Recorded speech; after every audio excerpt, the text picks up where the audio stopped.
News 6 is committed to getting answers and getting results. I'm Ginger Gadsden, host of Real Talk. Thank you for joining us for another edition of Real Talk, Real Solutions. Today, I am joined by someone who really needs no introduction. He is former Orlando Magic standout Bo Outlaw. But for those of you who do not know Bo, and I don't know why you wouldn't, I'm going to tell you a couple of things about him that will jog your memory. He was with the Magic organization as a player from 1997 to 2001, and then again from 2005 to 2007. He's what we call an impact player, known for his athleticism and tenacity. And of course, he is making a huge difference in the community. I'm smiling and laughing because that's his personality, and he's standing here. He can't stand to hear someone say nice things about him, but that's just the kind of guy Bo really is. I'm here with Bo Outlaw. Bo, thank you so much for being with us today. You are currently the community ambassador for the Orlando Magic, right? And I cannot think of a better person to hold that title right now. Thank you for being. Why is it so hard for you to accept that you are beloved in this community? I don't know. I guess I'm the guy always trying to help and raise people up and let them know they appreciate it. So when someone tells me I guess I'm uncomfortable. I don't know. I mean, I just read some facts. I just read some facts. All those things I said about you. Emphasis on like true. Pretty good, stand out. I was all right. No, it's fine. It's great. And we were talking before the show even started. And, you know, one of the things we're talking about today is the importance of having a mentor, who can be a mentor, and why it is so important that someone like you as a community ambassador is out there doing everything that you're doing, and you're very visible and people are seeing you, and the young kids really need to see you. But why is it so important that you do what you're doing in the community? It's a no-brainer. I'm just trying to give back. I wouldn't be here without someone mentoring me, and it wasn't necessarily them choosing to do it. They just done it because it was in their nature. It wouldn't say, oh, that's my mentor. No, it was just someone that I looked up to in the neighborhood, one of my coaches. The time I grew up, it took the village, you know, the whole community raised kids. It takes a village, yeah, it was a village. That village now in today's society is shrinking. So I guess I'm an old soul trying to keep that village going along. So when I see somebody, I talk to them, see a kid, how you doing? And it's just the right thing to do. Like, why not? Sure. And a lot of what makes us who we are is where we come from and how we were raised. You're the youngest of three, and you say your mom really is your role model. Yes, she was my role model. She was my mom, my dad, my provider, whatever I needed, shoulder. And she didn't come to a lot of my sporting events till later in life because she was trying to provide. Yeah. I went without things, and I got some things. I knew when to get things and when I couldn't. So I get the struggles and I get the success. I get all of it. So people look at me and say, you don't understand. Oh, I understand. I can relate. I've been there. I get it. So I know how it feels to go to school, and I think I don't miss no school because I get lunch and breakfast. So I know I got 2 meals a day. But it's just she did everything she could to make sure that we had what we needed, and she would go without a lot of times. Yeah. And as a kid, we didn't know that. As I got older, I was like, dang, you really didn't? So as I got to a point where I could take care of her, I just wanted her to do whatever she wanted. That was the right thing to do. Sure. And you recognize that it takes sacrifice to do something for someone you really care about. And you also had coaches who were also very generous. And you would consider them role models and mentors. Yes, they were role models. Like I said, I didn't know at the time, and I don't think like the kids today don't know. It's someone that you might see every other day. You speak to this kid. They don't look at you as a mentor or role model. They just say, oh, that's Coach Bo, or that's Mr. Bo. And I'm giving them advice today. I might give them advice next week. But then 5 years from now, I see that kid, and man, I appreciate you. And that's what it is. You don't have to step up and say, I want to be a mentor. You just got to be in that kid's life. Yeah, because so many people feel like, oh gosh, it's hard to be a mentor. I don't have the time. I don't want to make a commitment and then have to cancel it, because that's just how life is. But you really just have to start somewhere, right? That's it. You can start not even know you're starting. If you see this one kid every day and you speak to that kid, you might be making that kid's day. Because every day you might have something different, a different nugget for that kid. Hey, young fella, do this. A little lady, make sure this is on. Make sure your hair's right. Or it's just something you say that might just trigger that kid and make a difference in their life, and you don't even know it. Like you said, you don't take that obligation and say, I'm your mentor. No, it's just, let me speak to you, because in today's society, now you'll walk by somebody and not speak because we're tied up. Sure. Or we just don't, and we're masked up too for the most part. And so it gives you another reason to not recognize another soul walking past you. True. So what I want to talk to you about is, in the Black community, there are young boys and even in some cases young men who need someone to look up to. And I know you had your mom, but sometimes young men in particular need another young man to look up to. How important is that? Well, that's important. I think my male figures were in sports, so that helped me. Who did you admire? George Gervin. I'm from San Antonio, Texas. So George Gervin was the Iceman back then. He was the man. I didn't think I can get where he was at, but my mom was, everything gonna go back to my mom. It was her. Forget George Gervin, my mom, because she was hands-on. He was just somebody on TV. She was right there. So if I acted up, she'd let me know about it. And I was like, all right. So I was trying to walk that straight line. Yeah, every once in a while I hit a bump and come back, but sure. Once I got to high school, I had a coach who was pretty good. Then it was the ladies coach. He was also pretty good for me. So they made sure I worked and had to do what I tried to do to become better. And my high school coach, actually, as a freshman, was the reason I played basketball. Okay. I was considering being a swimmer, believe it or not. You could have been Michael Phelps before Michael Phelps was. I could have been Michael Help. I might have been Michael Phelps. I'm like, no. I wasn't.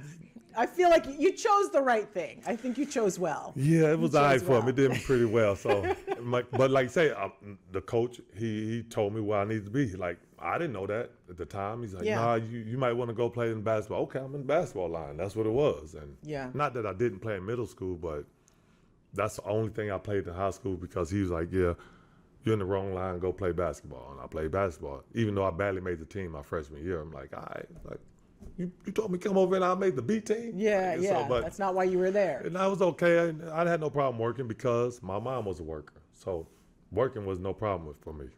So you just had to work a little harder than the other kids, probably maybe. A lot harder. A lot harder. I wasn't that good. I was athletic, though. But that shooting thing. Sure.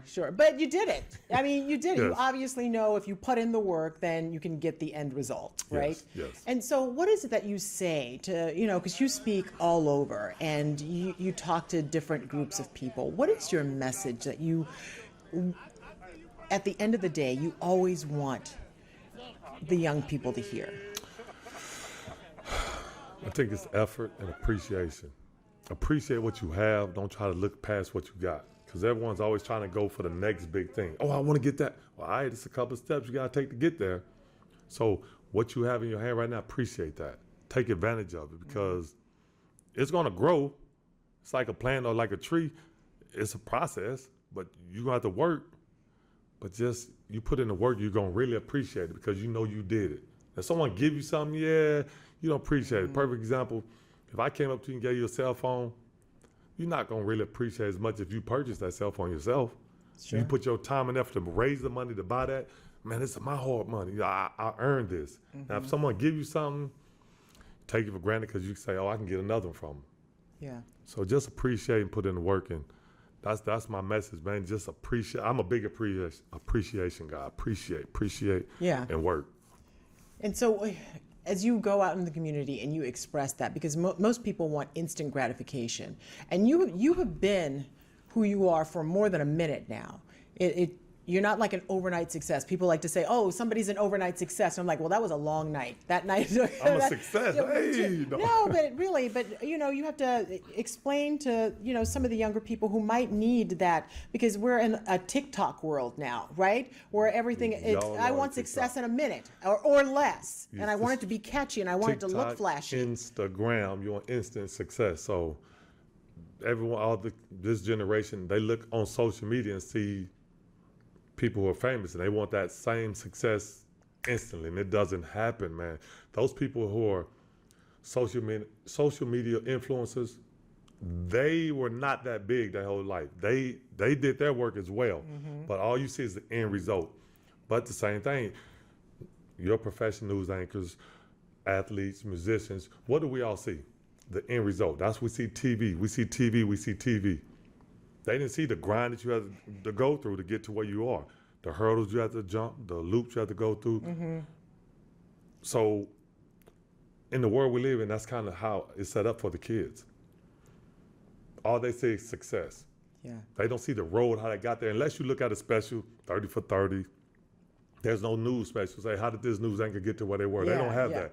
I think back in the day, we did see the Oprah Winfrey, how she got to who she is. Am I correct? Of course. We saw her sitting on stage with her afro. You know what I'm saying? Oh, right? yeah, so yeah. we saw her doing that. We saw they don't do that anymore. Yeah. So the kids don't understand that. Of course, All they see is the end result. Yeah, we call it making the sausage. Everybody wants the deliciousness of the sausage. They don't want to see how it's actually made because it is not a pretty process, right?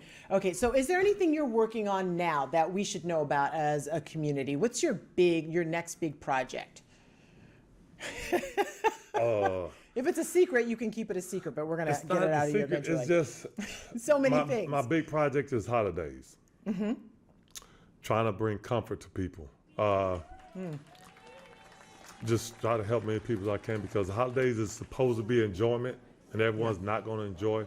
If I can help a couple people out, I'm going to do the best I can, and I'm going to be around the city somewhere doing something. Yeah, we know you are, because you're highly visible, and you're one of the... I'm taller than everybody. Oh, okay, that's... that goes without saying. One final thing. For those who are thinking about, maybe there's a person out there who has some time and, who has maybe some means, and they don't know how to get started and being an impact on someone else's life, or a role model, as we call it, or a mentor. What would you say? How would they get started? That's a great question, because a lot of people do ask and they want to get involved, but you gotta really want to do it. Some people want to do it for the wrong reasons. What do I mean by that? They have the means. They want to just say they did it. They don't really want to do the groundwork. They want to give the money and just say, oh yeah, I did. Show up in that suit rather than show up with some tennis shoes and help me out. I'm not the guy who wants to go out there and be like, all right, do this so I can get this on my Instagram. No, I don't really want it. Don't got to be on Instagram. I just want to do it because it's the right thing to do. Okay, and I know you said this is the last thing we're going to ask you. No, you said that. I didn't say that.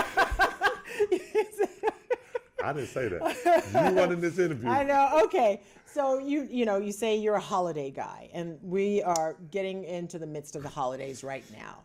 And there are people, and young people in Central Florida, who just don't have the means, and they feel, not only has the pandemic just really brought people to their knees, they see, the holidays are coming up, and it's the one time a year where you just want things and you just want to feel like a regular person or a regular kid. What would you say to some of those kids who might not have the means, or Santa might not be able to visit them this year? What would you say to them? I would say don't get too caught up. Don't let the holidays make who you are. They're going to come and they're going to go, but you're still going to be here. Focus on you. See how good you can make yourself. How good a person can I be? Be the best version of yourself. And if you're unhappy where you at, how good can I be to get out of this situation? Can I do better? Not for me, but for my mom, my dad, my grandma, my grandpa. Somebody, you gotta have somebody you wanna do better for, and that's gonna drive you. Don't be about yourself. Don't be selfish. Be selfless. Do it for somebody else. That's awesome. Bo Outlaw, it has been a real pleasure to talk to you. And I know you don't like hearing good things about yourself. You're just out there. You're a doer, not really a talker, because you don't want to sit down and lament about the things that you've accomplished. But I talk to you though, but I know you have, but we appreciate you being in this community and doing what you have done for so many people, and some of the people you may not even know that you have touched, right?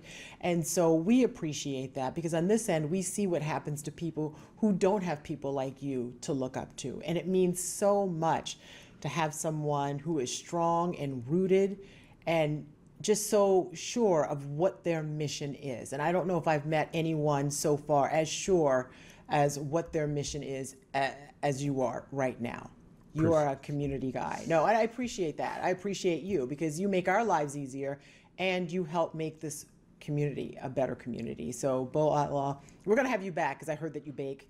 So I don't know where you heard that at. I don't know. It's just a terrible rumor. Little bird around here. Thank you so much. Oh, and this has thank been you. another edition of Real Talk, Real Solutions. I'm your host, Ginger Gadsden. Thank you so much for joining us, and we'll see you next time. She will.